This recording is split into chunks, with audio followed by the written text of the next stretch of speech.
Hi, welcome to my YouTube channel Kalyani kitchen Kadapa రుచులు. ఈరోజు ఈ వీడియోలో శాండ్విచ్ తయారు చేసి చూపించబోతున్నాను. అది పన్నీర్ శాండ్విచ్. చాలా బాగుంటుంది. ఈవినింగ్ స్నాక్స్ పిల్లలకి పెట్టేదానికి, పెద్దవాళ్ళకైనా సరే.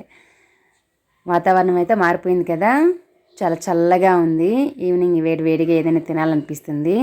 అలాంటి టైంలో ఇలాంటి పన్నీర్ శాండ్విచ్ ఓవెన్ లేకుండా ఇంట్లో తయారు చేసుకుంటే ఎలా ఉంటుంది, సూపర్గా ఉంటుంది. స్కిప్ చేయకుండా చూడండి, లైక్ చేసి సబ్స్క్రైబ్ చేయండి.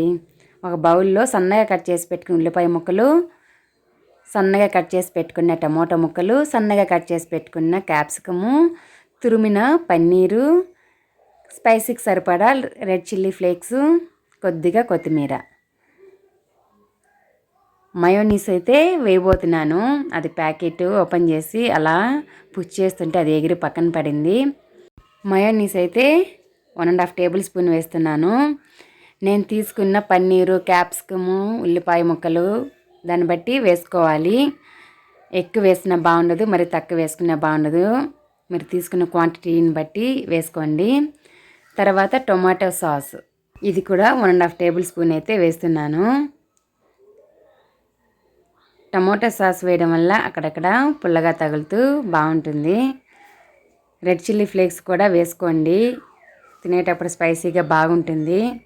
కొద్దిగా సాల్ట్ వేయండి. పన్నీరు మనకు స్వీట్గా ఉంటుంది, సాసుల్లో కూడా సాల్ట్ ఉంటుంది కాబట్టి కొద్దిగా వేసి ఒకసారి బాగా మిక్స్ చేసి పక్కన పెట్టేసుకోవాలి. ఇది మనమేం నానబెట్టుకోవాల్సిన అవసరం లేదు, అప్పటికప్పటికి కలిపేసి చేసేసుకోవచ్చు. చాలా తొందరగా చేసుకునే రెసిపీ, టేస్టీగా ఉండే రెసిపీ.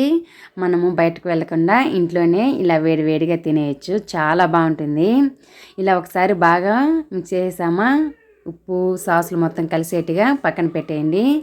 ప్లేట్లోకి ఒక బ్రెడ్ స్లైస్ని తీసుకొని కొద్దిగా బటర్ వేసి స్పూన్తోనే బ్రెడ్ మొత్తం అప్లై చేసేయాలి. బటర్ వేయడం వల్ల శాండ్విచ్ చాలా కమ్మగా ఉంటుంది, ఫ్లేవర్ కూడా బాగుంటుంది. ఇంకో స్లైస్ కూడా ఈ విధంగా ఒకవైపు బటర్ పూసి పెట్టుకోండి. బ్రెడ్ అనేది నేను శాండ్విచ్ బ్రెడ్ తీసుకోలేదు, ఎందుకంటే అది చాలా గట్టిగా ఉంటుంది, టేస్ట్ కూడా తక్కువ అనిపిస్తుంది. అందుకు నాకు ఇష్టం లేదు కాబట్టి నేను స్వీట్ బ్రెడ్ తెచ్చుకున్నాను. బేకరీలో మనకి దొరుకుతూ ఉంటుంది కదా, ఫీవర్ వచ్చినప్పుడు తెచ్చుకుంటాము, అలాంటి బ్రెడ్తో చేసుకుంటాను. చాలా బాగుంటుంది. మీరు కూడా వీలైతే తెచ్చుకోండి. బ్రెడ్ స్లైస్ మీద చీజ్ స్లైస్ పెట్టేసి ఈ విధంగా కలిపిన మిశ్రమం మొత్తము మీకు ఎంత కావాలో అంత 2-3 టేబుల్ స్పూన్స్ పెట్టేసుకొని ఇంకో బ్రెడ్కి అప్లై చేసిన స్లైస్ని అయితే పెట్టి క్లోజ్ చేసేయాలి. స్టవ్ వెలిగించి చపాతీ ప్యాన్ ఉంటుంది కదా, అది పెట్టేసుకోవాలి. లో ఫ్లేమ్లో పెట్టుకోండి. బటర్ పూసేసి తర్వాత రెడీ చేసి ఉంచున్న శాండ్విచ్ను బ్రెడ్ని పెట్టేసేయండి. రెండు వైపులా ఈ విధంగా ఎర్రగా కాల్చుకోవాలి.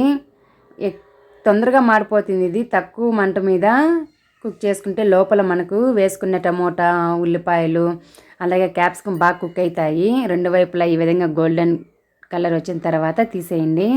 ఇదే విధంగా సేమ్ ప్రాసెస్ అంతేను. ఎన్ని శాండ్విచ్లు కావాలో అన్నీ ఇలానే చేసుకోండి. తర్వాత మీకు ఏ షేప్ కావాలో ఆ షేప్లో కట్ చేసుకొని శాండ్విచ్లు అయితే తయారు చేసుకోవచ్చు.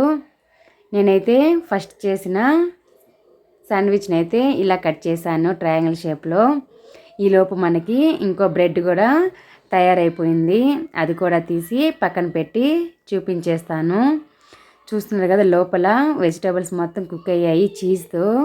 చీజ్ బాగా మెల్ట్ అయిపోయింది. అసలు చాలా బాగుంటుందండి. వేడివేడిగా అలా తింటూ ఉంటే ఒక 2-3 శాండ్విచ్లను తినేస్తాము. నాకు ఎందుకో బయట కూడా నచ్చదు. నా చేతులతో నేను చేసుకున్న శాండ్విచ్ అంటే నాకు చాలా ఇష్టము. మీరు ఇంట్లో ఈ విధంగా ఎప్పుడు చేయకంటే తప్పకుండా చేయండి పన్నీర్ శాండ్విచ్. నేనైతే ఈ విధంగా చేసి పిల్లోళ్ళకి పెట్టి నేను తింటూ ఉంటాను. రెసిపీ నచ్చితే తప్పకుండా ట్రై చేయండి. Thanks for watching. బాయ్.